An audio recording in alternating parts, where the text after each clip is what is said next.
Boys and girls, here's Dick Tracy.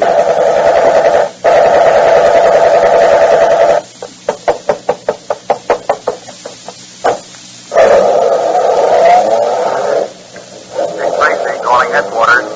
All patrols be on lookout for Mrs. Johnson's assistant, Doc Benson. That is all. Presenting Detective Inspector Dick Tracy, protector of law and order. Boys and girls, if you want to do thrilling, adventurous things like your favorite detective Dick Tracy does, just remember that detectives' work takes plenty of energy. Sure, most exciting things take energy. Baseball, football, swimming. It's the boys and girls with plenty of energy who win out at all those. And listen, one really fast way to get energy is just by eating delicious chocolatey Tootsie Rolls. For just one Tootsie Roll alone gives you more energy units than you use hiking a whole mile. And there's no long waiting for that energy either. Tootsie Rolls change into energy almost as fast as lightning. And what's more, Tootsie Rolls are made with good, wholesome milk. And you know what a wonderful bodybuilder that is. So next time you have a nickel for candy, get the 3-in-1 value. Energy plus food value plus fun. Get chocolatey, long-lasting Tootsie Rolls. Get the big jumbo-sized Tootsie Roll for only a nickel. Or any time you have only a penny, get the fun-to-eat penny size. Either way, you sure get a lot for your money in a Tootsie Roll. And now, Dick Tracy. For Dick's quick thinking has outwitted the arch-criminal, Mrs. Johnson. She planned to loot and pillage one whole section of the city. But because Dick was on the job, her efforts ended in the arrest of all 40 of her underlings. Well, of these 40, one man's story alone differed from the others. His name was Doc Benson, a genial but notorious bank robber. His friend, the prosecutor, thought that Doc Benson might lead them to Mrs. Johnson herself. So against Dick's advice, the prosecutor released Benson, and Dick had him shadowed. But as Dick had predicted, in a matter of hours, Doc Benson had slipped out of sight. Well, if Dick only knew about it, he'd be very interested in a cheap furnished apartment.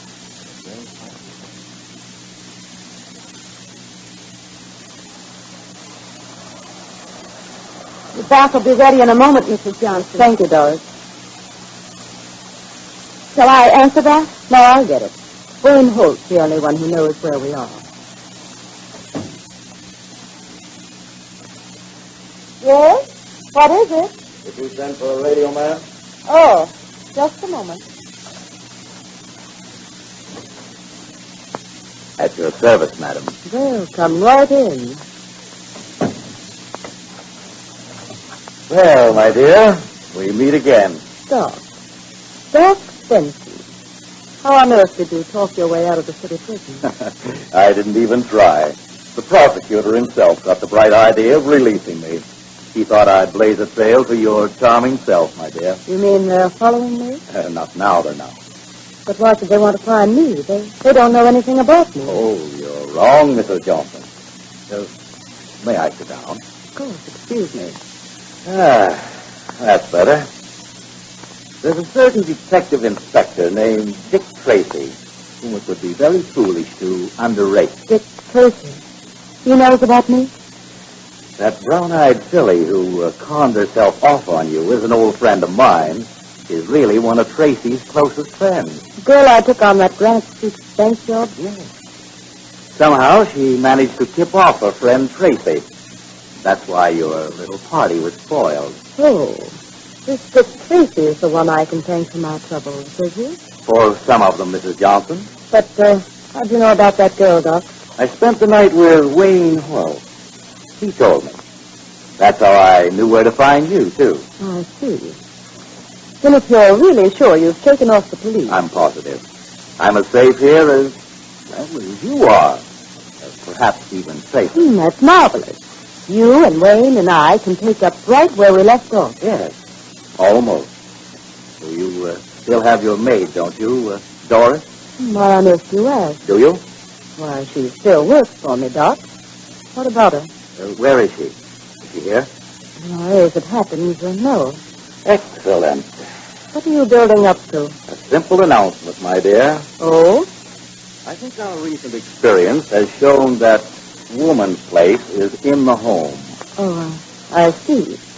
You don't like the way I've handled things. Mishandled, you mean? Does Wayne feel the same way? Wayne is in love with you, Mrs. Johnson, which is another way of saying the boy's a fool. Dear me. What long songs you have. The fact remains that I'm through taking orders from you.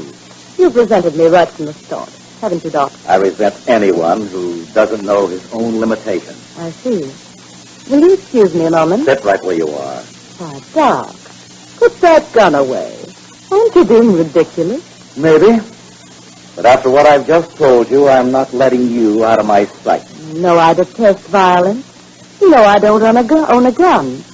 I merely wanted to turn off the water in the bathtub.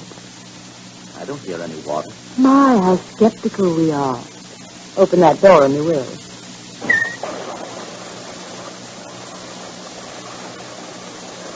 I see I owe you an apology, my dear. Accepted, my dear. Well, I'm willing to forego my bath, but do you mind if I put a dress on? Your negligee is most becoming, but suit yourself. Thank you. I shan't be long. Mrs. Johnson, I couldn't help hearing until... Turn the water off, Doris. What in heaven's name are you doing with that gun? And where did you get it? It was Benny Smith's gun. I heard what Mr. Benson just told you, so I... Get it, child.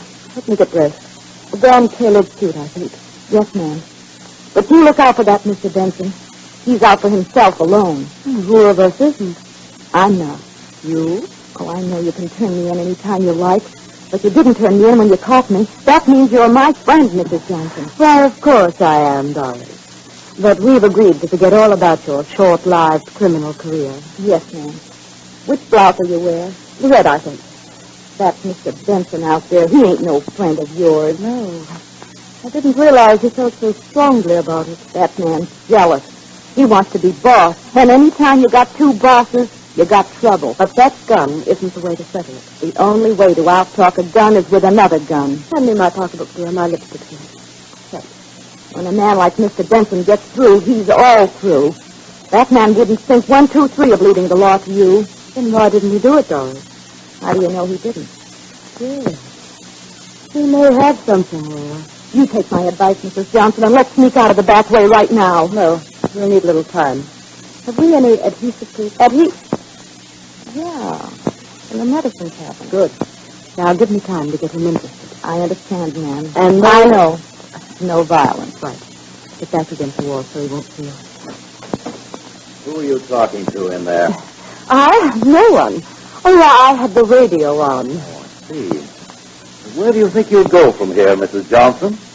Is it as bad as that, Doc? I can't even stay in the same town, is that it? Not unless you're willing to take orders instead of giving them, which I strenuously doubt. You're right. I certainly won't take orders from you.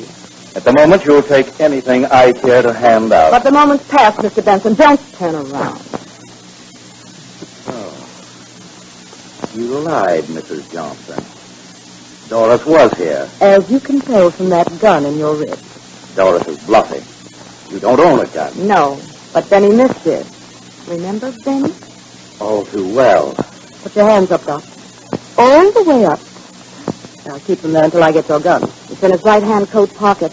And you make sure he hasn't got another one. Good idea, Doris. Oh, but I assure you... Stand still, you. Sorry. No, he had only this one. Take it, Doris. Is it loaded? Of course it is. Wait till I make sure. Yes, it's loaded. Now, give me Benny's gun, Doris. Okay. What are you going to do, Mrs. Johnson? I think you need a rest, Doc. A nice, long rest. So when your friend Dick Tracy finds you, and also finds the gun that killed Knuckles Jordan... I see. Perhaps you're more clever than I thought. Oh, definitely.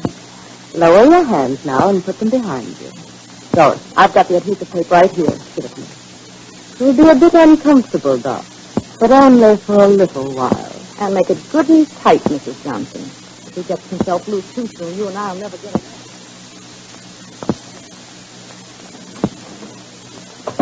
Hi, Pat. Where you been? In with McHenry, trying to cheer the poor guy up. Is he feeling sick? How was he on Mac? Well, a little rough the first time, from what I gathered, but not so bad the second time. Now, that's good. After all, it was the prosecutor's own idea to release Doc Benson. Well, from what Mac told me, I wouldn't remind the prosecutor of that. Right. Now, the entry in that checkbook we saw in Mrs. Johnson's apartment was for 112. And there's sort of a loft building near where Doc Benson disappeared. Yeah, and its address is 112. Max told me. But, of course, there's a 112 on nearly every block. I know, Pat. But why should Benson disappear near one particular place? Shall I get it? No, I'm right here. Dick Tracy speaking. Don't leave your office until a telegram arrives. What? Who's this? Just a friend. Pat, put a trace on it. Right. Now, what was that about a telegram? Don't leave your office until it comes. Hello? Put a tracer on extension 35. Well, if you don't care to give me your name, how will I know it's your telegram? You'll know it all right, Inspector. Goodbye. Wait, don't hang up. Well, sure, it was quick. Don't give me no alibis. Pat, it was a woman's voice. I don't think she gave him time to trace it, Dick. Probably just a crank anyway. Why? What'd she say? Oh, something about a telegram. Me not to leave the office until it came. Huh? You did? Are you sure? Yeah, swell, Silverman. That was good work, thanks. So? They're pretty sure that call came from a booth in a drugstore on West Lark Street. West Lark? That's where Doc Benson disappeared. Say, maybe that dame wasn't just a nut. Maybe there really is a telegram. We'll see what Dick Tracy learned from Mrs. Johnson's telegram in just a moment. But first, girls, here's Dick Tracy with a special message just for you. You know, you girls can do exciting things, too. These days, they're even hiring girl firefighters. So if you want to grow up to do adventurous work like that, just remember you'll need plenty of energy.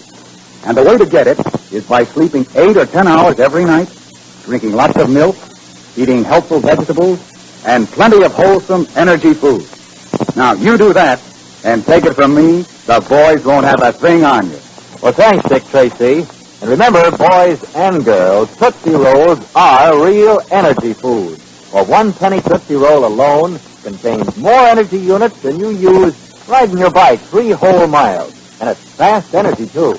The minute you eat a delicious chocolatey Tootsie Roll, you can almost feel new pep in your muscles. Tootsie Rolls are made with nourishing milk, too. So tonight, right after dinner, get a fun-to-eat Tootsie Roll. Remember, a penny Tootsie Roll is still only a penny.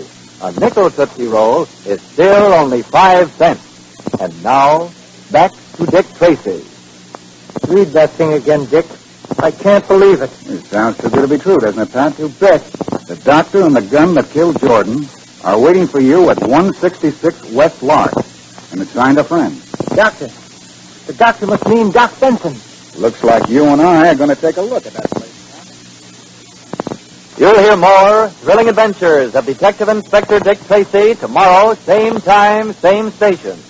This is Don Gardner speaking. For Tootsie Rolls. Mothers, if you're tired of coaxing your child to eat vegetables and drink milk, do this. Put fun-to-eat Tootsie Rolls on the table as an extra dessert and see if your problem isn't solved. And this pleasant way to encourage good eating habits has a twofold advantage. For Tootsie Rolls themselves are good, healthful food. Made with milk and enriched with dextrose, they're a quick energy food everybody needs. You'll like them for mid-afternoon energy pickup, and they're fine for your husband's lunchbox. So get Tootsie Rolls for the whole family. Only 5 cents buys the big jumbo size. Dick Tracy comes to you from New York. This is the Blue Network.